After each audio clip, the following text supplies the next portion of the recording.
Et si on parlait de sport? Et si on parlait de sport? Une émission produite et réalisée par Laurent Garnier et Pauline Gaston-Conduite.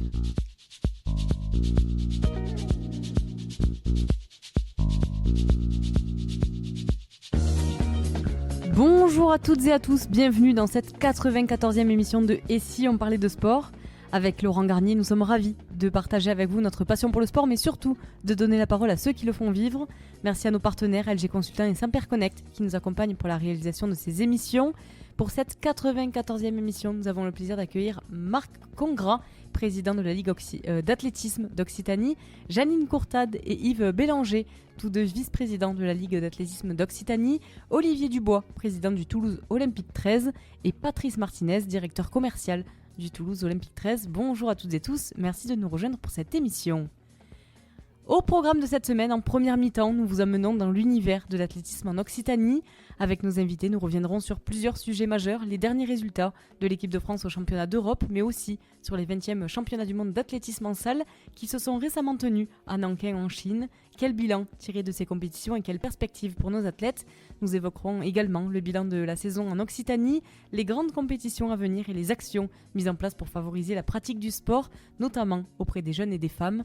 Nous parlerons aussi du sport santé, un enjeu crucial pour l'athlétisme aujourd'hui. Enfin, pour celles et ceux qui souhaiteraient se lancer dans l'athlétisme en Occitanie, nos invités nous donneront de précieux conseils pour débuter et progresser dans la discipline. Et en deuxième mi-temps, nous mettrons le cap sur le rugby à 13 avec un club qui fait vibrer les terrains et ses supporters. Le Toulouse Olympique 13, un début de saison tonitruant pour les Olympiens en Championships avec 5 victoires consécutives, une attaque de feu, une place de choix dans la course à la Super League. Au-delà des résultats, quelle stratégie du club cette saison? Quels sont les objectifs fixés? Qui sont les nouvelles recrues qui viennent renforcer l'effectif? Et comment fonctionne l'accord du double licence avec les Dragons catalans, essentiel pour le développement des joueurs et du club? Nous parlerons aussi du centre de formation, des équipes jeunes, sans oublier la section féminine et le rugby fauteuil qui participe activement à la dynamique du TO 13. Pour en parler, nos invités du Toulouse Olympique 13 nous livreront leurs analyses et leurs ambitions pour cette saison. Mais avant le coup d'envoi de cette 94e émission, place à l'avant-match. Et si on parlait de sport avant match?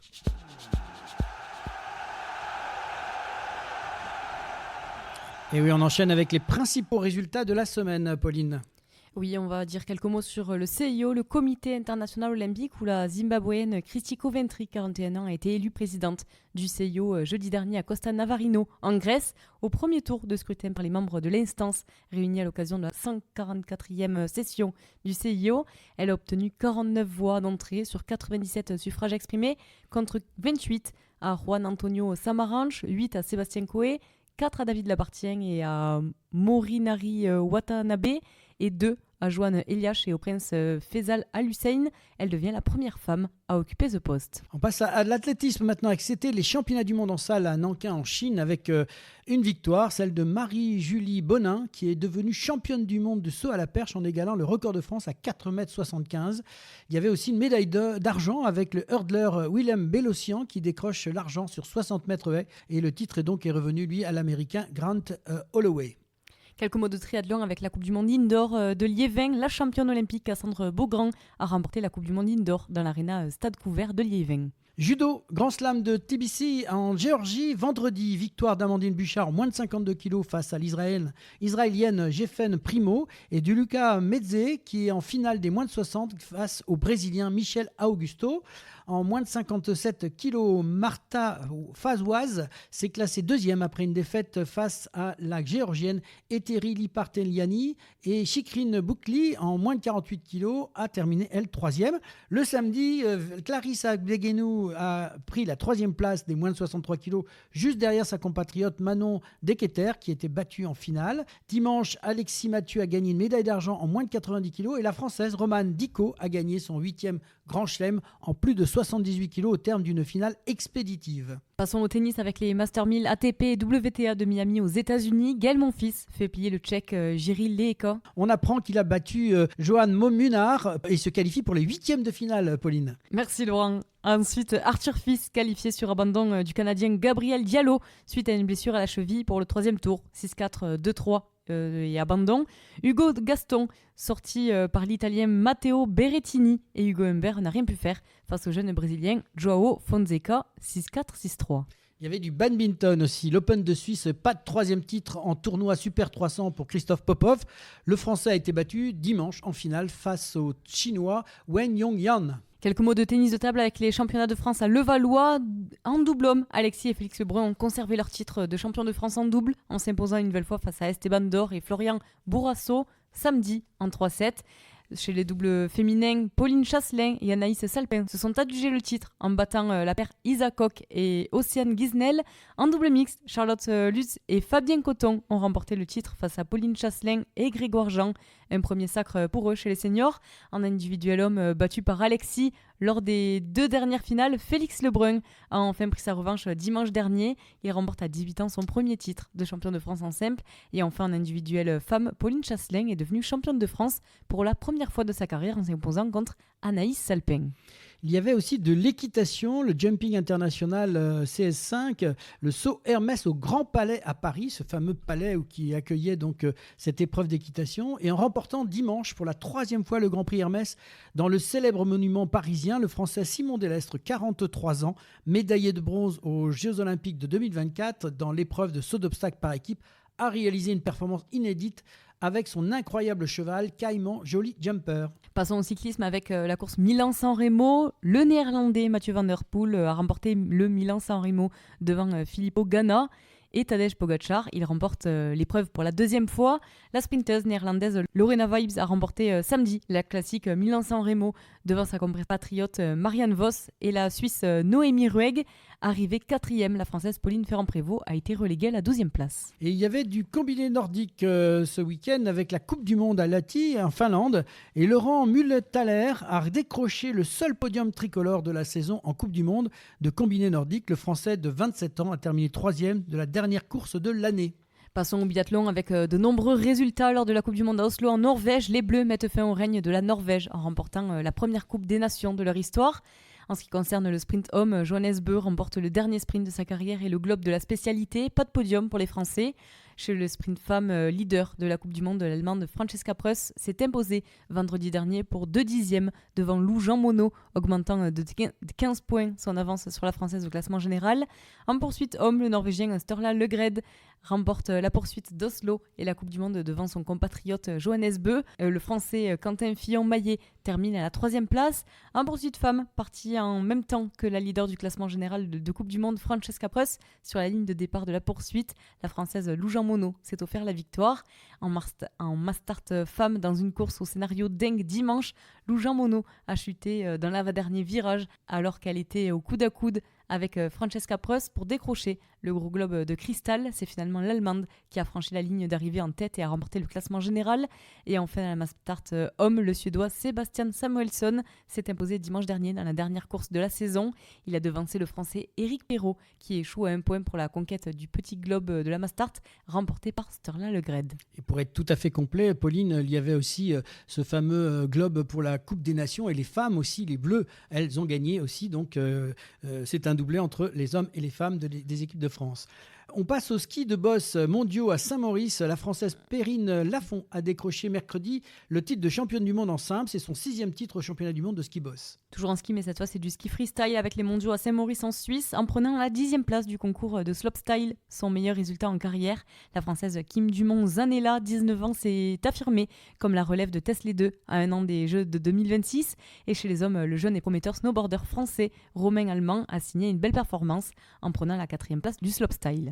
Il y avait du snowboard cross aussi, la Coupe du Monde à Montafon en Autriche. L'équipe de France a brillé vendredi en grande finale. Léa Casta a devancé sa compatriote Julia Pereira de Souza pour s'offrir sa 2e victoire en carrière. Du côté des hommes aussi, les Bleus sont en forme. Lohan Pozzolo a signé sa première victoire de la saison en s'imposant devant l'Australien Adam Lambert. Aidan Cholet est lui aussi monté sur la boîte en prenant la 3e place, laissant son compatriote Merlin Surget au pied du podium. Passons au ski cross avec les mondiaux qui se sont déroulés au Canada. L'équipe de France de ski cross repart des mondiaux avec une médaille d'argent dans l'épreuve par équipe signée Jade Grier-Aubert et Melvin Tchiknavorian. Marielle Berger-Sabatel et Youris Duplessis-Kergomar ont terminé au pied du podium à la fois en individuel et par équipe. Oui, du ski alpinisme aussi, avec la Coupe du Monde à 1 an des Jeux Olympiques de Milan-Cortina où le ski alpiniste sera présent. Émilie Harop n'en finit plus de signer les résultats extraordinaires. La Française vient de remporter un 4e gros globe de la discipline après ses 3 autres déjà décrochés en 2022, 2023 et 2024. Passons au ski alpin avec les finales de la Coupe du Monde à Sun Valley aux États-Unis. Et en descente, les fortes rafales de vent ont conduit samedi les organisateurs à annuler les descentes des finales de Coupe du Monde. Le Suisse Marco Odermatt et l'Italienne Federica Brignone remportent donc le globe de la spécialité. En Super G femmes, la Suisse Lara Gut-Berami a remporté dimanche le Super G devant l'Américaine Lindsey Vonn et l'Italienne Federica Brignone. Gut-Berami empoche aussi le globe de Super G pour la 6e fois, un record. Et en Super G homme, cette fois, l'Autrichien Lukas Fürstein a devancé dimanche dernier son compatriote Raphaël Hazer pour remporter le Super G des finales de la Coupe du Monde. Marco Odermatt, 5e, était déjà assuré d'empocher le globe de la spécialité. On passe au ski alpin paralympique, finale de Coupe du Monde à Vesonas. La victoire d'Arthur Baucher sur les finales de la Coupe du Monde. Triple champion paralympique de ski alpin s'impose sur le géant. Passons au ski de fond homme avec la Coupe du Monde à Tallinn en Estonie. Pour le sprint homme, Johannes Klebe remporte le sprint. Le Français Jules Chapaz, 2e ex-aequo avec Harald Amundsen.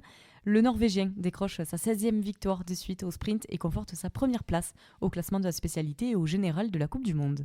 Et on change de sport avec du hockey sur glace. Homme, championnat de France, division 2, quart de finale. Match 3, Montpellier s'impose face à Annecy 6-2. Et par contre, Toulouse-Blagnac a perdu face à Valence 0-6. Passons au basket femmes avec la Ligue féminine 2, la 20e journée. Toulouse Métropole Basket l'emporte sur Alençon 81-45. Et du basket homme avec l'Euroleague 30e journée. Après 3 défaites de rang, le Paris Basketball s'est révolté mardi à domicile contre l'Olympia Milan, 92-79. Villeurbanne a enchaîné une 7e défaite de suite, impuissant jeudi sur le parquet du Real Madrid, 81-70. Après 2 défaites de rang, Monaco a réagi en dominant Fenerbahçe 91-82. Il y avait aussi de la Ligue des Champions, 5e journée. Nanterre s'est imposé devant Murcie, 76-71. En National 1, phase 2, défaite du Stade Toulousain Basket à Metz, 62-78. Passons au handball homme avec la 20e journée de l'Iki Moly Star League. Tremblay surprend Toulouse en s'imposant 31-25. Montpellier de son côté est allé chercher la victoire sur le terrain de Cesson-Rennes 33-24. Handball femmes avec le National 1 féminin, 16e journée, victoire du Toulouse féminin handball à l'extérieur face à Celles-sur-Belle-Mélois en Poitou, 24-23. Toujours chez les femmes, mais cette fois c'est du volley avec la Liga féminine Safor 6. 26e journée, Béziers a perdu face à Chamalières 3-2. Et chez les hommes, en volley, Coupe d'Europe, demi-finale, battu 3-7 à rien par les Polonais de Revsov. Tours a été éliminé mercredi de la Coupe de la CEV. Il y avait aussi Marmara Spike League, 26e journée. Toulouse s'est fait surprendre à domicile par Paris 3-1. Narbonne s'est incliné sur son terrain 3-7-1 face à Tourcoing. Et victoire expéditive de Chaumont contre 7-3-7-0. Passons au rugby à 13 avec la Super League où les Dragons catalans se sont offerts une 3e victoire de suite, le 2e en Super League en dominant Castleford 4-26 et un championship de Toulouse Olympique 13 a surclassé le club anglais d'Hunslet 50-6 samedi dernier avec 10 essais inscrits. Il y avait du foot féminin, Arkema Premier League 18e journée, match nul 2 partout entre Nantes et Montpellier. Du football masculin cette fois avec la Ligue des Nations, battue au match aller en Croatie 0-2. L'équipe de France a réussi à s'imposer à son tour 2-0 dimanche au Stade de France pour arracher une prolongation, puis une qualification pour le dernier carré à l'issue d'une séance de tir au but 5-4. Elle affrontera l'Espagne début juin. Rugby 15 féminin cette fois-ci avec l'entrée en lice pour le tournoi destination. Les Bleus soignent leur entrée et battent l'Irlande en ouverture de tournoi 15-27. L'Angleterre, grande favori du 6 Nations, est parfaitement entrée dans son tournoi en surclassant l'Italie 38-5. L'Écosse s'impose 24-21 face au Pays de Galles. En rugby à 15 masculin, parlons du top 14 où Toulon s'offre Perpignan 40-19 avec le bonus offensif. La Rochelle et Castres n'ont pu se départager et se sont séparés sur le score de 12 partout. Montpellier s'est incliné à la 80e minute, 38-40 face à Pau. Bordeaux-Bègles s'est imposé face à Toulouse 32-24 en clôture de la 19e journée et les Toulousains conservent la première place au classement du championnat. En voile, il y avait le Grand Prix Sail GP, l'équipe de France qui a décroché un solide podium ce week-end au Sail Grand Prix de San Francisco, juste derrière les Canadiens et les Espagnols. Passons à l'auto avec le rallye WRC et le rallye du Kenya. Le Britannique Elfyn Evans s'est imposé dimanche au rallye du Kenya. Le pilote Toyota a devancé Ott Tanak et Thierry Neuville sur Hyundai, accentuant son avance au championnat. Le Français Adrien Fourmeau sur Hyundai a dominé le classement du Super Sunday. Et pour finir, l'auto Formule 1 avec le Grand Prix de Shanghai en Chine.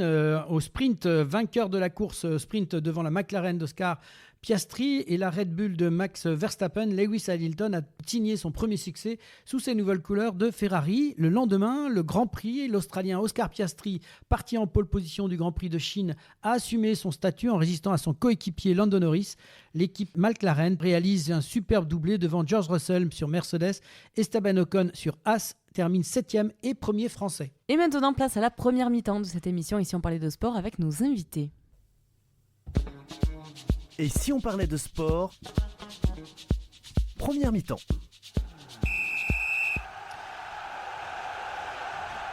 Et retour dans l'émission. Et si on parlait de sport, nous sommes ravis d'accueillir Marc Congrat, qui est le président de la Ligue d'athlétisme d'Occitanie, Janine Courtade, vice-présidente d'athlétisme d'Occitanie, avec Yves Bélanger, qui est lui aussi un vice-président. On a la chance d'avoir un grand staff aujourd'hui. Bienvenue à tous les trois dans cette émission. Merci. Merci, on est très heureux de vous accueillir. Et on va commencer par le président. Marc, vous êtes élu à cette présidence de la Ligue d'athlétisme récemment. Est-ce que vous pouvez nous parler un petit peu de votre parcours d'abord, et puis en tant que personne, mais aussi en tant que sportif? Alors, mon parcours personnel, oui, mais je suis issu d'une famille modeste, de 2 enfants. Mon père était régisseur dans un domaine viticole à côté de Pézenas. Ma mère était mère au foyer. Après, moi, mes études jusqu'au bac. Et après, j'ai fait un petit peu, comment on dit, je ne sais pas pourquoi, j'avais dans l'idée de faire chef d'entreprise. Mais c'était un grand parcours. Alors, donc, comment y arriver? Donc, j'ai commencé par le grand mot, comme on dit, le management. Je me suis lancé avec des stages en entreprise, Puis voilà, un jour, j'ai créé ma propre société de transport. Et puis un peu plus tard, j'ai créé une autre entreprise de taxi à l'aéroport Montpellier-Fréjorges. Et puis, je suis devenu un petit peu dirigeant, d'abord athlète. Ça a été un souci agréable, comme je dis. J'ai commencé en 1968 sur mon parcours sportif et j'ai intégré le Montpellier Université Club athlétisme avec une compétition qui m'a marqué, qui m'a montré le chemin que j'avais à suivre. J'ai faisais un X, comme on dit, fois 400 mètres et il y avait beaucoup de monde alors. Et je me dis, mais qu'est-ce que c'est que tu vas faire, mon gars, là? Alors, quand je suis arrivé le jour J, il y avait beaucoup de monde et tout. Je me dis, mais qu'est-ce que c'est? Et à un moment, on m'a dit, il faut que tu t'échauffes. Alors, je me suis échauffé. Et puis, j'ai pris le relais et j'ai couru 400 mètres. Et j'ai dit, mais je connais personne et tout ça, mais tout le monde m'encourage. Ah, c'est extraordinaire, ça. Et je suis arrivé, j'ai donné à nouveau le relais à une autre personne, Et tout de suite, j'ai pas compris, mais j'ai senti qu'il y a quelque chose qui me prenait le ventre là. Je me suis dit, il y a quelque chose d'important. Qu'est-ce que c'est? Eh bien, c'est l'esprit d'équipe. Je crois que ça m'a permis de voir que, c'est important, quoi. Vous aviez la foi, quoi, d'un seul coup. La foi en athlétisme. Presque. Alors, après, bon. Ouais, juste Marc, Oui. d'entrepreneur, en fait, vous avez choisi d'être entrepreneur de l'athlétisme. Alors après, effectivement, j'ai eu la chance dans mon club, le Montpellier Université Club Athlétisme, d'avoir des gens qui m'ont bien conseillé et qui ont su m'aiguiller dans les différentes directions qu'il fallait que je prenne pour arriver tranquillement à mon professionnel et à mon sportif. Et j'avoue que la famille de l'athlétisme, comme je me plais à dire, c'est vrai que c'est pas un vain mot, c'est un grand mot. Et encore aujourd'hui, si j'ai été élu, c'est grâce à un certain nombre de personnes qui m'accompagnent, donc deux personnes que vous avez à côté de vous, mais c'est aussi un certain nombre de personnes, de dirigeants, d'officiels, d'entraîneurs qui font qu'aujourd'hui, la grande de la famille, le sport amateur, parce que nous sommes un sport amateur, c'est difficile, mais nous avons cette chance. Pardon. Bon, comme je vois que vous êtes très très bavard, on va quand même commencer les questions parce que nos amis ils vont pas pouvoir en placer une. Mais c'était intéressant de connaître le parcours et les gens qui écouteront, ils connaîtront le parcours de leur président et c'est toujours sympa. Merci. Alors justement, on va tout de suite passer à puisque vous êtes élu, comment elle est structurée cette ligue d'athlétisme d'Occitanie? Aujourd'hui, nous avons un comité directeur de 29 membres Alors avant, il y avait 35. Donc on a réduit un petit peu et on a eu 29 membres, plus trois personnes qui sont suppléants, mais qui sont présents souvent. Plus de femmes que d'hommes. C'est quand même important. Dans le parcours aujourd'hui, c'est 15 femmes et 14 hommes. C'est 12 commissions, plus 3 comités. Vous avez le comité de dopage, le comité des protocoles et le comité éthique et déontologie et VSS. VSS, c'est le dernier cri, là, c'est les violences sexuelles et sexistes. C'est très important aujourd'hui et peut-être Janine pourra vous en parler. Et après, on a mis en place une direction technique régionale où nous avons la DTN au niveau fédéral, national, et nous, on a créé ça, mais ça, Yves, je pense que pourra vous en parler. On a fait tout ce travail et encore plus parce que là, vous voyez, le mercredi, ça c'est le directeur qui nous l'a demandé, tous les mercredis, avec Janine, avec Yves, avec Alain et avec Eric, on se réunit pour, des fois ça dure demi-heure, mais des fois ça peut durer 1 heure et demie. Voilà un petit peu les... Alors justement, quels sont les objectifs du président pour ce mandat de 4 ans ? Parce que là, on enchaîne, c'est une Olympiade en fait, donc vous êtes parti sur 4 années. Quels sont vos grands objectifs ? Alors, le grand objectif, c'est de poursuivre le développement des creux et des pôles que nous avons la chance d'avoir. Vous savez que Montpellier et Toulouse, c'est deux mégapoles. Et nous avons la chance d'avoir des salariés dans ces 2 pôles, pôle et creux. Alors, creux, ça veut dire centre régional d'entraînement. Et ça, c'est important. Donc, nous voulons améliorer et développer encore plus. Ce que nous voulons aussi, c'est un rapprochement avec les comités départementaux d'athlétisme. Nous avons la chance d'en avoir 13. Je signale que cette année, on vient de battre le record de licenciés en Occitanie. On est passé à 27 600 ou 700. Donc, c'est important. Après, le développement de l'athlétisme dans l'ensemble des son composantes, ça, je pense que mes 2 amis pourront vous en parler aussi bien que même mieux que moi. Il y a un problème aussi, c'est faire un état des lieux, des salles et des stades. Et ça, Yves, je crois qu'il est bien placé. Et valoriser nos compétitions, nos champions, nos entraîneurs, parce que vous savez que les athlètes sans entraîneurs et sans dirigeants, il n'y a pas. Donc, il faut qu'on valorise tout ce beau monde-là, parce qu'on les a un peu oubliés. Et surtout, les personnes qui nous reçoivent, qui nous acceptent dans les compétitions, qui nous prennent les compétitions, les régionaux, les départementaux.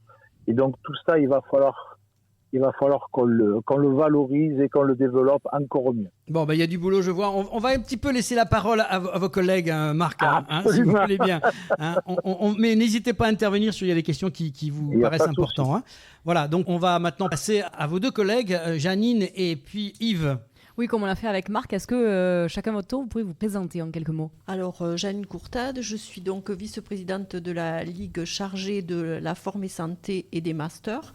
Alors, moi, je suis je suis à la fois athlète, présidente d'un club à Muret, du club de Muret, et élue à la Ligue d'athlétisme depuis déjà 4 mandats. Yves ? Alors Yves Bélanger, je suis aussi vice-président de la Ligue. J'ai commencé bien sûr comme athlète, plutôt coureur, sprinter. Et puis après, j'ai dans les années 90 monté un club avec des amis. Et ce club, maintenant 35 ans, il a bien grandi. Voilà. Et à la Ligue, je m'occupe des aspects sportifs de manière générale, mais plutôt, comme parlait Marc, le centre régional d'entraînement. Alors pour revenir à l'actualité, quel regard portez-vous sur les résultats des derniers championnats d'Europe d'athlétisme et les 20e championnats du monde en salle à Nankin de l'équipe de France, avec notamment Marie-Julie Bonin qui est devenue championne du monde de saut à la perche en égalant le record de France avec 4,75 m, pardon. Alors, la seule chose qu'on regrette, c'est que ça s'est beaucoup passé pendant la nuit, donc on n'a pas tout vu. On a vu que des rediffusions, donc on a un peu moins vécu que si ça avait été en journée. Mais ce qu'a fait Marie-Julie Brunin, c'est très chouette parce que ça faisait plusieurs fois qu'elle tentait le record de France. Elle égale le record de France et en même temps, elle obtient une médaille d'or. Donc c'est vraiment super d'arriver à faire ça en même temps et je pense que ça va la libérer pour les compétitions estivales qui sont quand même les plus importantes. Le résultat global de l'équipe de France au championnat du monde, un or, un argent, c'est à peu près équivalent à ce qu'on avait fait la dernière fois. C'était même, je dirais pas à peu près équivalent, c'est exactement ce qu'on avait fait l'année dernière fois. On avait aussi une médaille d'or, une médaille d'argent. Ce qu'il faut noter, c'est qu'il y avait seulement 9 athlètes qui avaient été envoyés en Chine parce que c'est pas à côté, parce que c'était en fin d'une longue saison où 15 jours avant, vous aviez eu les championnats d'Europe qui avaient été performants en termes de médailles aussi pour les Français. Donc, c'est très bien avec 9 athlètes et de ramener 2 médailles. On peut préciser que la médaille d'argent, c'était en 60 mètres haies avec... Willem Bellossian. Voilà. Et moi, je compléterai en disant que l'Occitanie était bien représentée par Célia Perron, qui termine quand même 7e de ces championnats du monde, donc finaliste. Et c'est une athlète remarquable parce qu'elle allie à la fois le sport et aussi des études brillantes qu'elle a menées En quel sport, Janine? en heptathlon. Voilà, parce que... Voilà, oui. Donc elle a terminé 7e et je trouve que c'est une belle performance pour elle et elle le mérite largement. Et justement, en parlant d'une athlète de la région, quel bilan tirez-vous de la saison d'athlétisme en Occitanie ? Alors, la saison d'athlétisme en Occitanie, moi je retiendrai surtout la saison cross, pour une raison que on a eu beaucoup d'athlètes de notre région qui ont été très brillants sur ces championnats, y compris sur le relais cross, où on a vu que les clubs d'Occitanie avaient été présents aux avant-postes. Donc je crois que c'est une bonne saison globalement au niveau de l'Occitanie, Oui, tout à fait, bonne saison hivernale. On a eu des champions de France. Moi, justement, dans mon club, j'ai eu un champion de France cadet, à Louis Abraham. Donc voilà, c'est des jeunes qui arrivent et qui performent en Occitanie. Et je pense que c'est lié un petit peu à tout le travail qui a été réalisé par les centres régionaux d'entraînement, les pôles, qui sont un travail de longue haleine et qui permettent aujourd'hui à certains athlètes de briller au niveau national et international. Je rajouterai juste une chose, c'est qu'en Occitanie, on est pénalisé par l'absence de salles qui permettent de faire des grandes compétitions. Et nos athlètes ont du mal à se qualifier pour les championnats de France en salle, tout simplement parce qu'il n'y en a pas les bonnes conditions matérielles. Il faut le savoir. Exactement. Marc, tu veux rajouter quelque chose? Oui, je pense que ce qu'il faut rajouter, c'est un travail, disons, en profondeur des clubs. Les clubs font un travail extraordinaire et c'est pas facile, hein. Nous avons, comme je vous ai dit tout à l'heure, la chance d'avoir 2 mégapoles, métropole de Montpellier et la métropole de Toulouse. Et à Montpellier, il suffit d'ouvrir le portail pour que les gens rentrent. Et à Toulouse, nous avons la chance quand même, dans le Toulousain, d'avoir 5700 licenciés dans le Toulousain. J'ai du mal à dire le Grand Toulouse parce que ça me rappelle quelque chose et mes collègues comprendront. Donc c'est clair que on a un travail formidable de nos clubs et c'est très très très bien et on va amplifier tout ça. Et justement, en parlant de l'Occitanie, quelles sont les compétitions majeures à venir dans la région ? Le week-end prochain, on a les voilà. championnats d'Occitanie de trail qui se passent à la Cité de Pierre, c'est-à-dire à côté de Montpellier-le-Vieux. Un superbe site. L'année dernière, on les avait fait à l'abbaye de Fontfroide, à la Cité de Pierre. C'est très important pour nous parce qu'en Occitanie, on est un petit peu en avance sur le trail des jeunes. On a créé le championnat pour les jeunes. Il n'y avait que le championnat pour les adultes jusqu'à présent. Pourquoi on a fait ça? Parce qu'on pense que pour avoir des bons coureurs de trail, il faut les former. On a énormément de personnes qui sont intéressées par le trail, mais pour être bon sur le trail, il faut avoir une vraie culture de course. Et c'est ce qu'on essaye de faire. Et les meilleurs coureurs de trail de ce championnat, on les amènera, comme l'année dernière, en stage à Font-Romeu au mois d'octobre.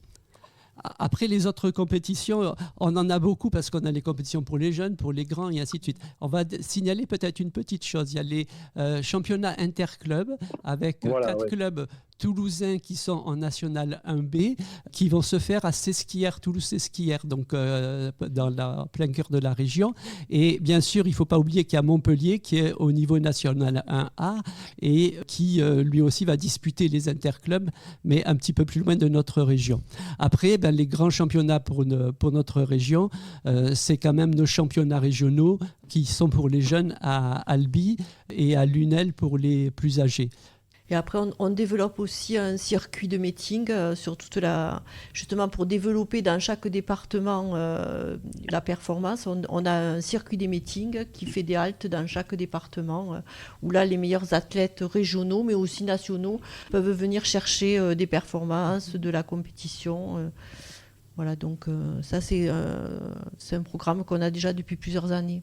Et alors vous avez commencé à en parler, mais l'athlétisme ne se limite pas aux pistes, puisqu'il y a la course hors stade, avec notamment le trail qui est en plein essor en France et en Occitanie. Comment la Ligue accompagne-t-elle cette dynamique, notamment pour la formation des jeunes pratiquants ? Alors, c'est ce que je disais quand je disais qu'on avait organisé les premiers championnats d'Occitanie de trail l'année dernière. Ça ne se fait pas ailleurs en France jusqu'à présent. Et on fait ça parce qu'on veut justement développer le trail sur notre région. Parce qu'aujourd'hui, le trail, c'était plus une activité de loisir en plein air, et c'est en train de devenir un fort domaine de compétition. On a vu énormément de grosses organisations de trail, des trails très compliqués, mais pour les jeunes, on ne peut pas leur offrir de faire des 60 ou des 100 km, ce n'est pas raisonnable. Donc on est sur des distances beaucoup plus courtes, et qui est-ce qui brille dans ces trails? En fait, c'est les crossman. Et ce qui est intéressant, c'est de pouvoir leur offrir un deuxième type d'activité. Donc il y a beaucoup de clubs d'Occitanie qui ont aujourd'hui ouvert des activités trail, des écoles de trail, et ça va très bien avec notre culture club qui est une culture de formation. On a beaucoup de clubs qui font de la formation. Il faut aussi savoir que la Ligue d'Occitanie est surtout vue comme une ligue qui s'occupe d'athlétisme piste, mais ce n'est pas tout à fait vrai. Il faut savoir qu'il y a 800 compétitions qui sont gérées partiellement ou entièrement par la Ligue. Alors il y a là-dedans à peu près 180 compétitions sur les stades, des compétitions en salle, mais il y a aussi toutes les courses qui sont des courses privées organisées par les communes et ainsi de suite, sur lesquelles il faut qu'on fasse l'information, sur lesquelles il faut qu'on publie les résultats. Donc 800 épreuves sur notre territoire, c'est énorme en termes de responsabilité pour la Ligue. Et alors, quelles actions mettez-vous en place pour encourager la pratique chez les jeunes et plus particulièrement chez les jeunes filles ? Notre ligue, c'est 51% de garçons et 49% de filles. Donc je crois que naturellement, par simplement la structure de notre sport, on a un équilibre entre les deux sexes. C'est-à-dire qu'on n'a pas besoin de faire de forcing là-dessus. Les filles sont là, elles sont parmi nous, elles s'entraînent avec les garçons. Et là-dessus, je crois que c'est relativement facile pour nous de considérer les filles comme des athlètes. Ce qui se fait jour aujourd'hui, c'est qu'il y a de plus en plus d'informations sur les différences qu'il y a entre entraîner des filles et des garçons. Dans le passé, c'était un groupe, c'était les mêmes. On ne se tenait pas tellement compte des différences physiologiques qu'il y avait. Aujourd'hui, c'est quelque chose qui rentre dans la culture des entraîneurs et je crois que c'est important pour le futur. On va passer à un sujet qui concerne Janine, je crois. C'est le fameux sport santé dont on parle aujourd'hui souvent, qui est un enjeu majeur. Quel est le rôle de l'athlétisme dans cette démarche ? Alors, c'est une démarche qu'a engagée la Fédération française d'athlétisme depuis 2006. On était une des premières fédérations à s'intéresser au sport santé. Donc en Occitanie, c'est quelque chose qu'on développe aussi puisqu'on est la 3e région en France avec le plus de sport santé qui sont développés dans nos clubs. Alors ça se développe surtout autour de la marche nordique, le running forme, ce qu'on appelle l'athléfit, tout le reconditionnement physique. Et ensuite aussi, on peut proposer aux entreprises ce qu'on appelle le work athlé, c'est-à-dire une phase d'évaluation. On peut proposer des activités pour les salariés dans les entreprises. Voilà, et en Occitanie, sur nos 25 000 licenciés, ça correspond à peu près à 7 000 licenciés, le sport santé. Ce n'est quand même pas anodin. Et vous allez être présent au fameux salon ? Alors, on sera présent au salon d'activité physique adaptée ce week-end. Et ensuite, avec le comité départemental 31, on va aussi participer à la foire internationale de Toulouse, où on va mettre en place, et d'ailleurs l'activité physique adaptée aussi, ce qu'on appelle de diagnomarche. Parce qu'aujourd'hui, la fédération souhaite développer ce qu'on appelle la marche active. Et donc, on fait des tests d'évaluation pour voir à quel niveau sont quelle est la vitesse à laquelle les personnes marchent et ensuite leur proposer des activités autour de la marche active. Pour conclure, quel conseil vous donneriez justement à des jeunes qui veulent se mettre à l'athlétisme? Je pense que les Jeux Olympiques ont peut-être donné envie à certains jeunes de s'y mettre. Quel est le conseil un petit peu rapidement tous les trois? Alors moi, je leur dirais, c'est d'intégrer un club, de venir tester. L'athlétisme, c'est 20 sports. Donc on peut courir, sauter, lancer. C'est adapté un petit peu à tous les physiques, peut-être un peu comme le rugby. Finalement, on peut lancer si on est petit, un peu costaud, plus mince, on va faire du demi-fond, voilà. Et je pense que notre sport, il est adapté à tout le monde. Il est adapté aussi à l'handicap, puisqu'on accueille aussi dans nos structures à la fois de l'handicap physique et mental, et on est ouvert à tout. Moi, je dirais que Janine a dit le plus important, rejoindre un club, parce que rejoindre un club, c'est apprendre le geste. L'athlétisme, il y a des gestes très techniques dedans. Quand on lancer un disque, c'est pas un geste naturel, c'est un geste qui s'apprend, c'est un geste qui nécessite de dissocier le haut et le bas du corps. Courir, on pense que c'est tout simple, parce que tout le monde est capable de courir, mais on peut courir de manière efficace ou pas efficace. Et sauter, c'est pareil, c'est vraiment de la technique. Donc, si vous avez envie de vous essayer, vous pouvez le faire. Et il y a une chose importante que les jeunes doivent avoir en tête, c'est que quand ils viennent faire de l'athlétisme, ils viennent se confronter à eux-mêmes. Alors, c'est pas toujours facile de se dire que y en a qui courent plus vite que moi, il y en a qui sautent plus haut que moi. Mais ce qui est important, c'est que moi, je me réalise et je fais ce que je peux faire et que j'essaye de progresser par rapport à cela. Très bien dit. Le dernier mot de la fin, Monsieur le Président. Mais écoutez, vous voyez qu'il y a des personnes qui parlent aussi bien que moi, hein, et même beaucoup mieux. Non, juste pour dire qu'il faut pousser la porte, c'est vrai, des clubs, se faire plaisir. Venir dans un club, c'est essayer de rencontrer des amis, des copains, une famille, je pense. Et surtout, faire du ludique au début, parce que c'est important. On fait ça pour s'amuser. Assister un jour à une séance de baby ou d'école d'athlétisme ou de poussins, c'est des fous rires, hein, c'est plein de choses, c'est génial, quoi, voilà. Donc n'hésitez pas, venez vous amuser dans les clubs, les dirigeants sont là, tout le monde est là pour vous accueillir et vous faire voir que l'athlétisme, c'est quand même le premier sport olympique. Bon, on sent la passion dans tout ça. En tout cas, merci à tous les trois de cet échange. Vous savez, vous connaissez un peu maintenant cette émission. Vous êtes les bienvenus quand vous voulez dans une prochaine émission. En tout cas, on a passé un bon moment. On était content de pouvoir aussi saluer la performance de nos Français au championnat du monde. Eh bien, on vous retrouve bientôt. Et dans quelques instants, nous allons passer à la prochaine mi-temps avec nos invités. Et là, on va parler de rugby à 13 avec Olivier Dubois et Patrice Martinez.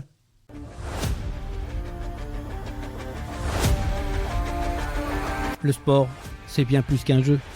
C'est une passion qui se vit sur le terrain et dans les tribunes. Encourager son équipe, vibrer ensemble, c'est ça l'esprit du sport. Mais insulter l'adversaire, contester un arbitre, faire preuve de violence, non, ça ce n'est pas du sport. Que ce soit sur le terrain ou en tribune, le respect est la règle d'or. Le vrai champion, c'est celui qui respecte ses coéquipiers, ses adversaires, les arbitres et son sport. Respectez mon sport, parce qu'avec du respect, le sport est plus fort.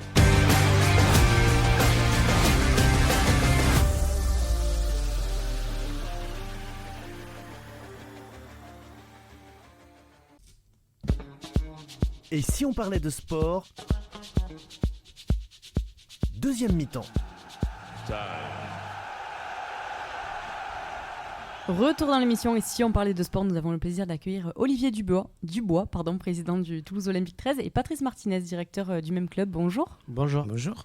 Alors pour commencer, est-ce que vous pouvez vous présenter tous les deux, chacun votre tour, en quelques mots? Donc Olivier Dubois, le président du Toulouse Olympique 13.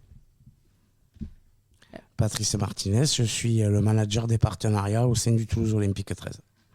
Merci beaucoup d'être avec nous. Est-ce que pour commencer, vous pouvez nous faire un bilan du début de saison du Toulouse Olympique 13 en Championship? Alors un bilan, je leur avais annoncé qu'on devait faire finale l'année dernière, on a fait finale, voilà, donc c'est un bilan plutôt positif. Malgré la défaite qu'on a eue, on est quand même reparti sur une année en plein essor avec... on a quand même créé au club un engouement par rapport aux années précédentes. On a eu des partenaires qui nous ont rejoints, des gros partenaires, hein, voilà, des partenaires comme Elior, comme Rempart Mutuel, comme voilà, il y en a plusieurs qui nous ont rejoints, donc ça fait plaisir, ça montre que le travail paye. Au niveau des joueurs, voilà, on a fait le choix de se séparer de 3-4 trentenaires. On a fait le choix, comme je vous avais dit la première fois quand je suis venu dans l'émission, sur le centre de formation. Donc on a encore upgradé 3-4 petits jeunes qui sont maintenant, qui ont eu pareil encore leur premier contrat pro. Il y en a déjà 3-4 aussi qui viennent déjà taper à la porte, qui s'entraînent avec les pros. Donc on commence à préparer, malgré qu'on soit toujours au début de saison, là, on commence déjà à préparer la saison prochaine. Et quels sont les objectifs du club cette saison ? L'objectif, il a été clair avec les joueurs, avec le staff, avec l'équipe. C'est de remonter en Super League, donc de gagner le championnat, déjà d'une. D'améliorer, parce que comme vous savez, c'est IMG qui fait le système de notation. On a quand même grappillé 1 point par rapport il y a 2 ans. On a fini à 13,40 il me semble. Et la marche était à 0,4 de plus, donc ce qui était Salford. Et donc cette année, on va continuer d'améliorer pour aller dépasser Salford. Donc on va le bilan financier, la partie sportive, la partie infrastructure, la partie follower, réseaux sociaux. Alors, oui, parce que ce qu'il faut quand même expliquer, c'est que pour monter au-dessus, il y a quand même plein de critères. Le fait de finir champion Ça suffit ne pas. te fait C'est pas ça. Voilà, c'est ça. accéder à la division supérieure. Voilà. Donc c'est un critère c'est une note qui est sur 20, sur 4 critères différents. Et à partir de là, nous, on s'attelle à progresser dans ces 4 critères. Et dans un de ces critères qui est très important, c'est l'affluence au stade. Donc on peut dire à tous nos amis toulousains de venir au match. Ils vont se régaler, c'est sûr, c'est un sport vivant. Et de remplir le stade, ça va nous aider à monter. Exactement. Et alors pour dire que vous jouez à Ernest Vallon à chaque fois. Effectivement, cette année, on joue à Ernest Vallon, comme l'année dernière et jusqu'en 2029. Ensuite, cette année aura une particularité, puisque nos matchs de l'été vont être délocalisés. On va faire 2 matchs chez nos amis columériens, donc à Colomiers, stade Marcel Vendichou au mois de juillet. Et les 2 autres matchs au mois d'août se feront à la maison, à Arnonay, donc en plein cœur de la cité. Et donc on essaiera de revivre un peu l'ancien temps. Et alors vous avez récemment annoncé l'arrivée de Thomas Lacan. D'après vous, qu'est-ce qu'il peut apporter à l'équipe ? Alors Thomas est arrivé effectivement très récemment. Il nous manquait un demi, puisque Ryan Rivette, on a décidé de ne pas le conserver, il est resté en Australie. On avait fait le choix de prendre le temps. On joue avec Anthony Marion qui supplée justement au poste demi. Et puis on a eu cette opportunité de faire signer un international français, de le faire revenir sur nos terres. Donc effectivement, c'est toujours agréable d'avoir un Français supplémentaire, puisque je m'attelle à avoir une équipe plus française que étrangère. Et puis il va nous apporter toute sa fraîcheur. Il a aussi son expérience, puisqu'il a fait quand même 4 ans en Angleterre. Donc ce qui n'est pas rien, et puis en Championship, donc il connaît ce niveau-là. Et je pense que par sa polyvalence, parce qu'il ne peut pas jouer que demi, il peut jouer aussi talon, donc par sa polyvalence, il va nous amener justement ce petit grain de folie qui nous manquait peut-être en début de saison. Alors, parce que vous dites demi, talon, on connaît ici à le Stade Toulousain, c'est 2 postes qui n'ont rien à voir. Est-ce que justement on peut savoir les différences entre le rugby à 13 et le rugby à 15, ou peut-être ces postes-là qui... Alors, le rugby à 15 et le rugby à 13, la différence, au-delà du nombre de joueurs que vous avez sur le terrain, le rugby à 13, la différence se démarque en forme de tenue. Chaque plaquage est un tenue, et on a 5 tenues pour aller marquer. Donc il n'y a pas de touche, il n'y a pas de mêlée. Sinon le ballon revient à l'adversaire. Sinon le ballon revient à l'adversaire. Voilà, donc un peu au niveau du 5e tenue, en fonction de là où on se trouve sur le terrain, on fait justement un gain de terrain pour pouvoir faire reculer l'adversaire et nous faire monter notre ligne défensive pour pouvoir faire en sorte que l'équipe adverse ait un maximum de mètres à parcourir pour pouvoir aller marquer. Et alors le club continue aussi de se structurer en dehors du terrain avec de nouveaux partenariats. Qu'est-ce que vous pouvez nous dire sur ce sujet ? Alors au niveau des partenaires, on a beaucoup progressé ces 3 dernières années, comme l'a dit Olivier. On a senti un engouement au niveau des entreprises, puisqu'on a 2 gros réseaux d'entreprises au niveau du club, qui sont la Table Ovale et l'Ovale 13 que nous avons créé en début d'année. Donc la Table Ovale, que tous les Toulousains chefs d'entreprise connaissent, qui évolue, qui se rajeunit, qu'on essaye toujours de maintenir et qui sert en fait de levier à nos partenaires sur leur retour sur investissement. Et c'est vrai que c'est quelque chose qui marche bien. Et après, on a créé l'Oval 13 pour valoriser nos meilleurs partenaires, on va dire, si on peut les appeler comme ça, nos partenaires les plus fidèles et ceux qui nous donnent à partir de 6 000 €. Et là, on leur fait faire des soirées un peu plus ludiques. Alors, c'est tous les 2 mois et demi, mais ça peut être l'hippodrome de la Sépierre, ça peut être la visite des ateliers chez notre partenaire Modena Sport Ferrari. On est allé aussi faire une soirée dans un domaine à Balma, qui pour sur le jeu et la prohibition, où il y avait des stands de jeux, des stands de cigares, dégustation de whisky. Donc c'est vrai que le bouche à oreille de nos partenaires nous ont amené d'autres partenaires. Voilà. Vous avez eu récemment aussi une signature avec Destination Sport Travel. Voilà, c'est notre nouveau voyagiste. On avait de nouveaux besoins au niveau des voyages. Alors c'est vrai que pour ceux qui ne le savent pas, on est aussi obligé de faire venir nos amis anglais. C'est nous qu'on prend en charge les voyages de l'hôtel. Ah oui. Et c'est vrai que Olivier s'était pas léché sur le sujet. Et c'était peut-être le moment d'évoluer, de changer et d'aller plus sur une structure un peu plus professionnelle et qui avait l'habitude de faire voyager pas mal d'équipes, puisqu'ils bossent sur la Ligue 1, Première Ligue, puisque c'est anglais et britannique, et français, je veux dire, notre partenaire. Et c'est vrai que ça représente un coût, les voyages, les transports des joueurs et des équipes, c'est toujours, je pense, un budget. Ouais, le budget, pour pas faire de langue de bois, effectivement, le budget de nos transports plus le transport des Anglais, puisqu'il n'y a pas que le transport, on leur prend en charge le transport, mais on leur prend en charge l'hébergement, on leur prend en charge aussi les transferts pour l'hôtel, pour aller au stade, pour revenir. Donc effectivement, c'est quasiment 1 demi-million d'euros. Ouais. Ouais, donc c'est important. Et pour ça, donc, il faut effectivement inciter les gens à venir nous voir. Donc un petit mot, Patrice, sur les abonnements et l'importance du soutien des supporters. Alors, nous, on a lancé les abonnements en fin d'année dernière, puisque nous démarrions le championnat le 15 février. Alors moi, ce que je pourrais dire aux gens, c'est que les prix sont très abordables chez nous. Déjà, l'étudiant a sa place à 1 €. On a créé une grosse tribune étudiant qui est en train de marcher. On a Red Bull qui nous a rejoint sur les animations. On a d'autres partenaires qui nous aident, McDonald's, tout public sur cette tribune, et on espère en attirer d'autres. Quoi dire de plus? À partir de 5 €, vous rentrez dans le stade. C'est quand même le stade Ernest Vallon. C'est une enceinte emblématique toulousaine. Donc moi, je dirais aux gens, rejoignez-nous, venez voir les matchs. En plus, on joue l'été. Nos amis et voisins ne jouent pas à cette période-là. Donc ça peut être aussi une sortie en famille, puisqu'on fait beaucoup d'animations avant les matchs. J'ai mes collègues au bureau qui font pas mal de boulot sur ça. Et il y a tout type d'animation. Il y a une animation e-sport, ça peut être une animation fauteuil, avec notre club de rugby fauteuil. Nous avons le photobooth. Il y a tellement d'animations, je ne peux pas toutes vous les citer. Je vais dire juste aux gens, venez découvrir toutes ces animations. Vous pourrez passer au-delà du match, vous allez passer un moment. C'est ce que le club veut créer, c'est d'arriver au stade, pas que pour le match. Vous arrivez 1 heure avant, profiter avec les enfants ou les amis. Quand il y a des matchs d'autres clubs toulousains ou de l'équipe de France, on le diffuse aussi à la Bodega. Enfin, il y a de quoi passer 2-3 heures dans le stade et vous passerez un bon moment. Comment on peut avoir ces informations-là? Comment les gens, les auditeurs qui nous écoutent, tu parlais d'étudiants, etc., à 1 €, comment ça se passe? Comment ils se débrouillent? Quelle est la filière pour... Alors, je dirais, il faut aller sur le site du club et se laisser guider un peu. Après, bien sûr, comme tout le monde le sait, les réseaux sociaux, on a une équipe qui s'occupe de ça. Et je dirais à tout le monde, allez-y, likez, abonnez-vous, parce que ça aussi, ça compte pour la note, pour nous faire monter. Et moi, je dirais une chose aux Toulousains, si vous voulez avoir un club en Super League, soutenez-nous en venant au stade, en republiant, en likant, parce que ça va nous augmenter la note, et quelque part, c'est eux qui vont marquer l'essai. Alors d'accord, il faut pousser. Qui va nous faire monter. Il faut pousser.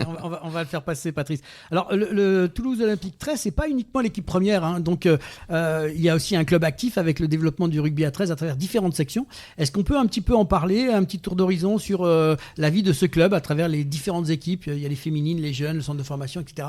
Est-ce qu'on peut dire quelques mots là-dessus? Oui, bien sûr. Quand je suis arrivé, on a créé la section féminine, donc elle est toujours en train de... Elle a fait un très bon championnat l'année dernière et elle est toujours en train de se structurer. On peut l'avoir joué aussi. On peut également voilà. Elle joue à Ernest Vallon aussi, non? Non. Elle joue c'est à Jules Julien. D'accord. Il y a également aujourd'hui, ce qu'il faut savoir, c'est qu'on a notre équipe réserve, donc qui s'appelle anciennement les Broncos, qui joue donc dans le plus haut championnat de France. qui viennent de perdre malheureusement en demi-finale la Coupe de France contre Saint-Estève hier. Et on a également nos U19 qui ont gagné, eux, à Arnonay, par contre, en demi-finale de la Coupe de France. Et maintenant qui sont en finale, qui jouent la finale contre le Saint-Estève catalan le 5 avril à Narbonne. Et ils défendront leur titre pour la 3e fois d'affilée. Ça sera historique pour les U19. Donc aujourd'hui, c'est vrai qu'on axe beaucoup sur la formation des jeunes. On encourage beaucoup. Il va y avoir des journées de détection pour l'ASSO, parce que c'est l'ASSO qui s'occupe de ça. Et aujourd'hui, on est quand même le club qui a U5, U7, U9, U12, U15, U17, U19, senior et une équipe pro. Voilà, donc c'est vrai qu'on commence, et une équipe féminine, je ne les oublie pas. Elles sont à quel niveau les féminines? C'est quel âge? Elle a été créée, donc c'est le plus bas niveau. C'est le démarrage. Ouais, exactement. Mais franchement, il faut aller les voir parce que ça, franchement, ça vaut le coup d'aller les voir. Et ben voilà, la balle est lancée, comme on dit. Il y a aussi du rugby fauteuil, non? Il y a également, voilà. on a une section. Ils ont un championnat aussi. Ils ont également un championnat. Ils viennent souvent, comme a dit Patrice tout à l'heure, ils viennent très très souvent nous rendre visite lors de nos matchs, puisqu'ils font des animations sur le parvis. Et c'est très important qu'ils viennent justement faire des animations parce qu'on voit qu'à travers, malgré le handicap ou pas, parce que le rugby fauteuil ne se joue pas qu'avec un handicap, on peut être valide et faire du rugby fauteuil, voilà, oui. Il faut que vous le sachiez. Tout à fait. Oui. Voilà. Et ce qui montre aussi aux jeunes que malgré qu'on soit handicapé ou qu'on ait une malformation ou autre, le sport, on peut en faire. Voilà. Et ça pour n'importe quelle discipline. Donc c'est vraiment très important, ça c'est un message de valeur que l'on veut continuer à faire passer, puisque ça montre que voilà, les jeunes ou les moins jeunes, ça ne s'arrête pas là, mais ça montre que malgré un handicap, on continue à faire du sport. On va vous encourager dans ce sens-là. On va revenir à Patrice, donc, qui est responsable commercial. On a un petit peu évoqué ça tout à l'heure, mais vous jouez un rôle clé dans l'animation des matchs et de l'organisation des réceptions, des événements de club. Est-ce que tu peux nous dire un petit peu plus sur les animations proposées lors des rencontres? Alors au niveau du club, déjà, comme l'a dit Olivier tout à l'heure, les 3/4 des matchs ont un thème. Ça peut être l'inclusion, le recyclage. C'est quoi le prochain thème là, du prochain match? Ça, je ne l'ai pas encore, je ne peux pas vous le dire. Il y a 2 choses. Au niveau animation, il y a l'animation grand public et il y a l'animation partenaire. Alors l'animation grand public, comme l'a dit Olivier, il y a des thèmes et chaque fois, il y a des animations différentes. Il y a une animation qui est fixe, c'est sur le e-sport, où les gens peuvent se renseigner là-dessus. Et il y a une sensibilisation de fait pour apprendre aux gamins à ne pas trop jouer aux jeux vidéo. D'accord. Donc c'est important. La pédagogie de ce jeu aussi. Oui. Donc vous pouvez venir en famille. Voilà. Il y a tout type d'animations qui sont intéressantes. Bien sûr, il y a nos amis les food trucks. Il y a notre bodega où ça s'agite pas mal avant et après les matchs. Ensuite, sur nos partenaires, on a le grand espace réceptif puisqu'on a décidé de ne pas ouvrir les loges privatives, sauf pour la demande d'un partenaire. Mais sinon, tous nos partenaires sont dans la même salle. Ils ont leur emplacement, mais ils peuvent échanger. Oui. Parce qu'en fait, la force du club, c'est les mises en relation. Et Olivier a trouvé dommage de les séparer le jour de match, ce qu'on faisait avant. Et c'est vrai que ça a été une forte réussite, puisque pour nous, d'ordre, sur les réceptifs de match, on était 200. Aujourd'hui, on tourne à 500. Allez, en 3 ans, on a presque plus que doublé. Donc là, toujours à la recherche de nouveaux partenaires encore pour étendre un petit peu? Alors, bien sûr, toujours à la recherche de nouveaux partenaires. On est de plus en plus proche d'eux. On essaye de leur proposer des choses un peu qui ne se font pas ailleurs. Nous, on a le parrainage joueur.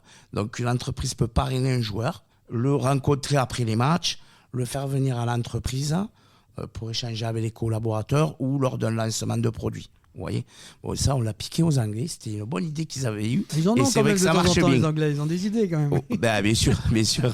Donc, on a pris le meilleur d'eux. Et ce produit-là, notamment, fait fureur chez nous puisqu'on n'a plus un seul joueur à faire parrainer. Vous voyez. Ah oui, et on vient à peine de démarrer. Et Thomas Lacan, que vous avez parlé tout à l'heure, est déjà parrainé par une entreprise albigeoise, mais qui s'est implantée à Toulouse, qui est l'entreprise ETB. On sent bien toute la motivation. Donc, en tout cas, c'est bien parti pour la saison.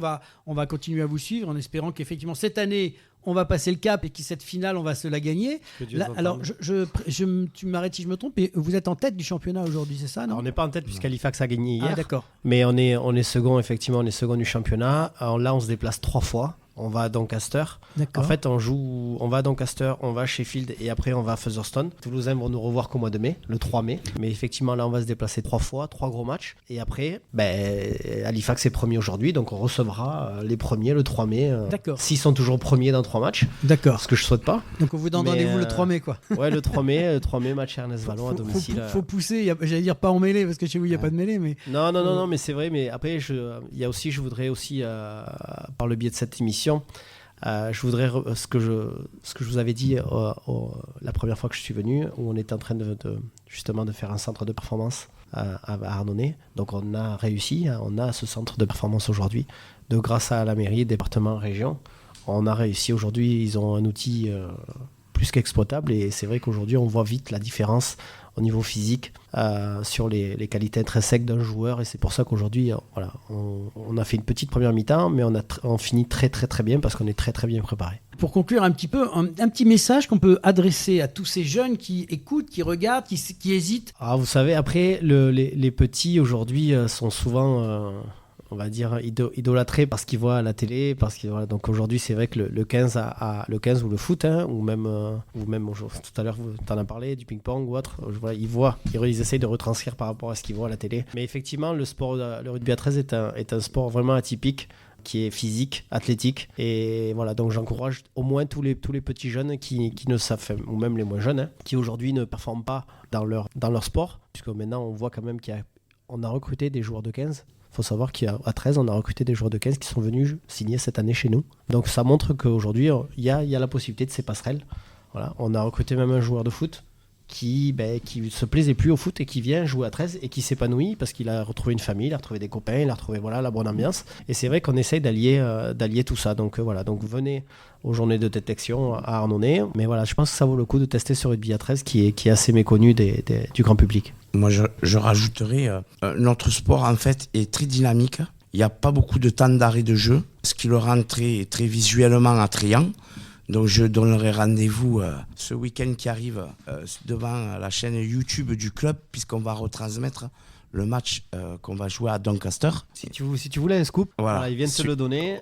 C'est la première fois que le Théo sera suivi quand il joue à l'extérieur. Donc on va regarder ça. Voilà, on publie tous nos matchs sur notre chaîne YouTube. Et effectivement, maintenant, on va s'atteler en fonction des réseaux anglais et des stades qui nous reçoivent, puisqu'il y a certains stades où tu n'as même pas de Wi-Fi. Mais voilà, donc vous allez pouvoir, le grand public toulousain, le grand public tout court, pourra suivre nos performances. Sur YouTube, c'est gratuit. Et il faut savoir qu'on a fait ça lors de nos 2 derniers matchs à domicile, et on a eu le dernier match, déjà 16 000 personnes qui ont suivi la rencontre. Donc c'est quelque chose qui marche bien. Et moi je suis très content parce que c'est quelque chose qu'on a bâti grâce à Olivier et mes collègues de travail qui s'y sont affairés, notamment au service communication. Et c'est vraiment un truc made in Théo 13. Et vous verrez, moi je dis aux gens, allez voir, c'est quelque chose à visionner. On parlait de ce sport. Aujourd'hui, c'est moins technique que le 15. C'est plus abordable un petit peu à tout le monde qui a envie de jouer à l'ovale, quoi. Au ballon ovale, voilà. On a la passe en arrière comme au 15, mais on n'a pas ces phases de mêlée qui sont très techniques. La phase de touche aussi qui est très technique à 15 qu'on n'a pas au 13. Ce qui le rend beaucoup plus facile à pratiquer. Et comme disait Olivier, on a un maximum de footeux qui nous rejoignent. Pourquoi ? Je pense qu'ils cherchent un peu le contact, tout ça qu'ils n'ont pas forcément dans leur sport. Et ils arrivent vite à avoir des bons résultats dans notre sport parce que c'est physique et que tactiquement c'est intéressant aussi à analyser. Donc, mais je dirais aux gens, venez et laissez-vous guider par les éducateurs et vous verrez, c'est quelque chose qu'on apprend vite. Un grand merci à tous les deux pour cet entretien passionnant. Bonne continuation au Théo 13 et vous êtes les bienvenus dans l'émission quand vous voulez. Merci à vous. Merci. C'est la fin du match. Tout de suite, l'agenda de la semaine avec les grands rendez-vous sportifs. Et si on parlait de sport ? Fin du match. Oui, c'est la fin du match et de cette 94e émission avec les grands rendez-vous de la semaine dans l'agenda sportif avec Pauline. Oui, et du mercredi 19 au 30 mars, il y aura du ski acrobatique freestyle et du snowboard avec les championnats du monde à Engadin en Suisse, ainsi que du tennis avec les tournois ATP et WTA Masters 1000 à Miami aux États-Unis. Du lundi 24 au 30 mars, cyclisme avec le Tour de Catalogne. Du 25 au 30 mars, du patinage artistique avec les championnats du monde à Boston aux États-Unis. Mercredi 26 mars, ski alpin, Coupe du Monde homme avec le slalom géant à Sun Valley, États-Unis. Basket, Ligue des champions homme, 6e journée à Stonebeltelly contre Nanterre. Ligue féminine 2, 19e journée, Toulouse contre Pôle France. Le jeudi 27 mars, il y aura du ski alpin avec la Coupe du Monde hommes et femmes à slalom à Sun Valley aux États-Unis, du basket avec l'Euroleague Homme où l'Asvel affrontera Žalgiris Kaunas et l'Olympiakos recevra Monaco, du rugby avec la 24e journée de Pro D2 où Dax recevra Béziers, du handball avec les 8e de finale aller de Ligue des Champions où Szeged affrontera Paris Saint-Germain et Nantes recevra Wilsaplok. Vendredi 28 mars, suite en basket de l'Euroleague avec le Panathinaikos contre Paris. En rugby Pro D2, la suite de la 24e journée, Colomiers contre Oyonnax, Montauban face à Brive. Et en football Ligue 2, 28e journée, le Red Star reçoit Rodez. Handball Licky Molly Star League, 21e journée, Montpellier reçoit Tremblay et Toulouse reçoit Cesson-Rennes. Le samedi 29 mars, il y aura du rugby féminin avec le tournoi de destination où la France affrontera l'Écosse, le Pays de Galles recevra l'Angleterre. Toujours du rugby, mais cette fois avec la 20e journée de top 14. Toulouse recevra Pau, Vannes jouera à domicile face à Perpignan. Le Stade français se déplacera à Montpellier, Castres jouera face à Toulon. Et en basket, pour la nationale 1 masculine, Toulouse affrontera Feur. Du football avec la 19e journée d'Arkema Première Ligue féminine, Montpellier recevra le Paris FC. Handball avec la 17e journée de National 1 féminine, Toulouse recevra la Roche-sur-Yon. Et enfin du rugby à 13 avec Doncaster qui recevra le Toulouse Olympique 13.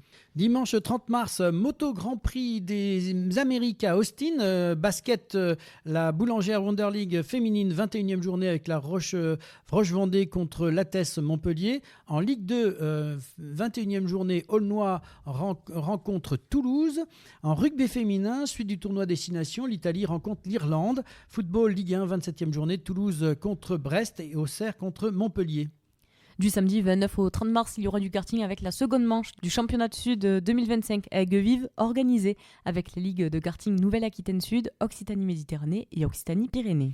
Du samedi 29 mars au 4 avril, curling avec le championnat du monde homme à Moose Jaw au Canada. Et pour être complète dans cet agenda des sportifs, petite info dernière avec le premier salon national Sport Santé et APA qui se déroule le 29 et 30 mars prochain au complexe de Bouconne à Mondonville. Et pour cela, nous recevons Nadine Garcia, la présidente de ce salon. Nadine Garcia, bonjour. Oui, bonjour. Alors Nadine, on Bonjour. est à quelques jours de ce lancement de ce fameux salon, première édition de ce salon Sport Santé. Quelles sont les dernières informations qu'on peut faire passer ? Alors, il y a eu des derniers éléments qui se sont rajoutés et des personnalités aussi, puisqu'on avait un parrain qui s'appelait donc comme vous le saviez Vincent Parisi. On a un deuxième parrain qui s'appelle Émile Ntamak. Ouais, je crois qu'il a joué un petit peu au rugby, ce monsieur, je crois, non ? Oui, un peu quand même. Voilà, donc du coup, il est parrain d'événement, il nous soutient dans cet événement, il sera là le dimanche. Et donc d'ailleurs, il y aura un moment d'échange avec eux, avec les deux, qui seront en même temps à 14h en salle de conférence pendant le salon. Actuellement, on a 45 exposants, 28 conférences et 28 ateliers pratiques pour venir s'initier à des activités physiques de tous genres. Alors, on va rappeler que le salon Sport Santé est discipline adaptée et qui va se dérouler à Mondonville à partir de samedi. Tu peux nous rappeler un peu les horaires ? Oui, alors c'est samedi 9h30 à 19h et le dimanche 9h30 à 18h, non-stop. On peut même passer la journée, il y a de quoi se restaurer sur place, il y a une buvette, il y a des food trucks, on peut vraiment se faire plaisir. Il y a aussi des animations, il va y avoir des jeux concours aussi pour gagner des choses. Et puis des animations sportives pour les enfants, pour les adultes. Et on a aussi une partie séance dédicace puisqu'on a aussi Cultura qui a un stand et qui fait venir des auteurs pour faire des séances dédicaces. Donc sur le site, on peut voir sur la page d'accueil les horaires de ces séances dédicaces. Et on a parmi les personnalités qui vont faire des séances, il y a Guillaume Le Kiné, youtubeur de la région. D'accord, donc ça se passe à Mondonville. À quel endroit exactement de Mondonville? C'est au complexe Bouconne, impasse Cavaillé, donc à Mondonville. Il faut se garer en fait sur le parking de la salle des fêtes, ça sera indiqué.